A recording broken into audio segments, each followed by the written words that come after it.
comment on prend un 180. Bonjour à tous, bienvenue dans cette nouvelle vidéo, on va encore parler trajectoire.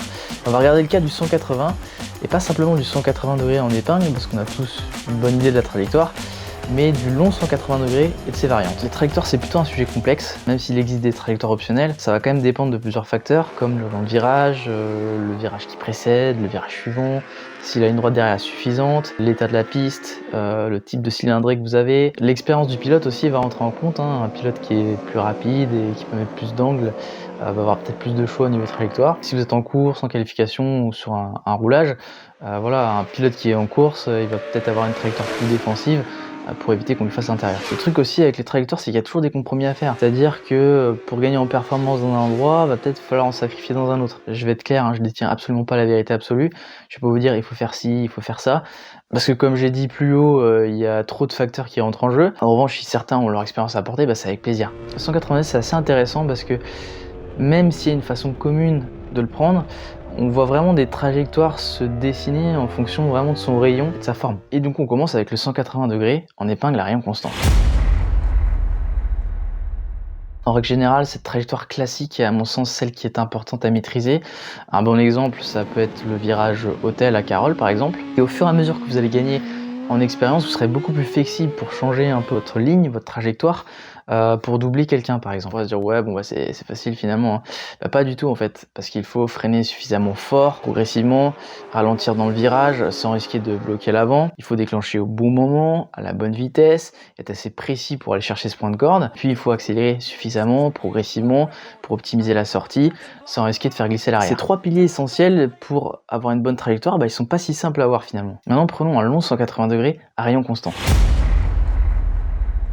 On avait parlé dans une précédente vidéo de l'importance du placement dans un virage à 90 degrés pour maximiser la vitesse au point de corde. Et sur un long 180 degrés, c'est différent parce que le rayon est constant sur environ 50% du virage. Donc même si le placement est important, la vitesse maximum à la corde ou à mi-virage ne sera pas affectée par le placement. Et c'est là où c'est intéressant, vous pourrez voir des pilotes avoir des trajectoires plus intérieures et faire des block pass par exemple pendant les courses. Donc si on prend deux pilotes avec deux trajectoires d'entrée différentes sur un long 180. Le pilote bleu qui a une trajectoire plus intérieure va pouvoir freiner un peu plus tard, parce qu'en plus il peut tenir sa moto droite, tandis que le pilote vert, lui, il va déclencher plus tôt et il va mettre de l'angle à sa moto. Donc un pilote qui a une trajectoire intérieure va vraiment avoir un freinage plus agressif qu'un pilote qui a une trajectoire classique et donc va pouvoir prendre le contrôle du virage sans avoir à sacrifier de la vitesse. Sur un long 180, rester sur l'intérieur c'est le chemin le plus court, mais est-ce que c'est le chemin le plus rapide? Et c'est le moment de vous parler du double point de corde.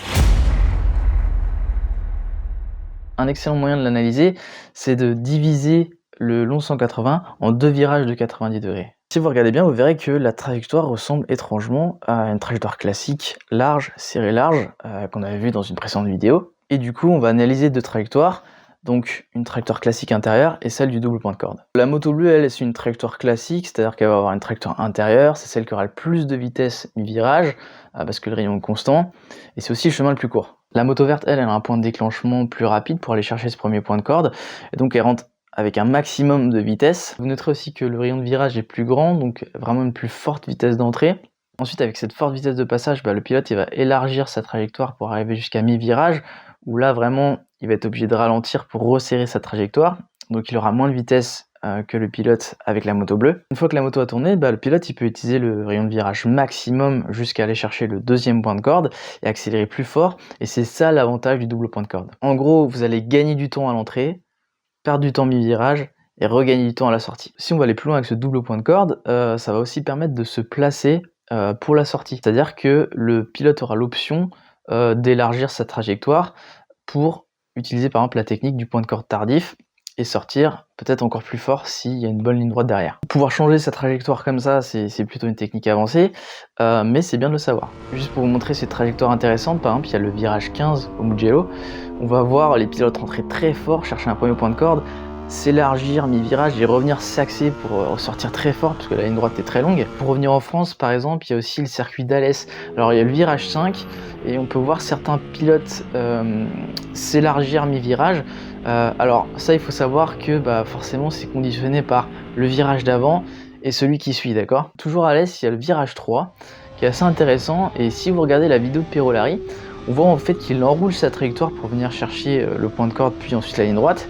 Et en fait ça c'est aussi conditionné par le léger droit qu'il y a juste avant, qui le force à rester extérieur. Donc en fait, il est obligé de prendre en quelque sorte cette trajectoire-là. Les avantages d'une trajectoire classique, c'est-à-dire intérieure, ça va être quoi? Ça va être plus facile, entre guillemets, à exécuter. Vous aurez plus de vitesse mi-virage, donc c'est la distance la plus courte forcément. Et c'est bien pour les successions de virages. Les inconvénients maintenant, il faut freiner plus tôt. La vitesse d'entrée est plus basse, la vitesse de sortie est plus basse, et c'est moins efficace pour les gros cylindrés. Les avantages du double point de corde, ça va être un freinage plus tard, une vitesse d'entrée plus forte, un meilleur placement, avec une accélération plus franche, et aussi possiblement le choix d'utiliser la technique du point de corde tardif. Les inconvénients, ça va être qu'il faut quand même une bonne expérience en ayant un freinage dégressif sur l'angle, ça c'est pas facile. Vitesse mi-virage plus basse, il y aura un meilleur avantage s'il y a une grosse ligne droite derrière, et donc c'est moins efficace pour les petites cylindrées. Juste pour terminer, je voulais vous parler du 180 degrés à rayon dégressif.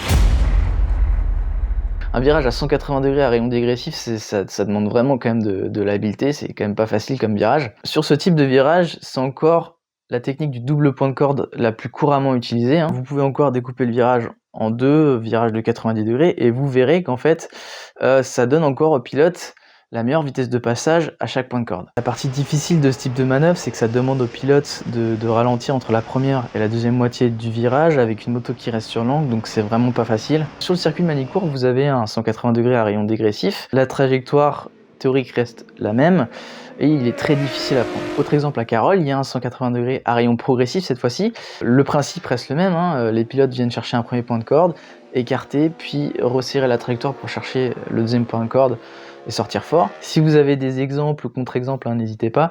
J'espère en tout cas que ça vous aura aidé à avoir une meilleure vision de ce type de virage. N'hésitez pas non plus à aller voir des vidéos embarquées de pilotes expérimentés avec votre type de cylindrée, ça va vraiment vous aider à avoir la bonne trajectoire. Et nous on se dit à très vite, ciao.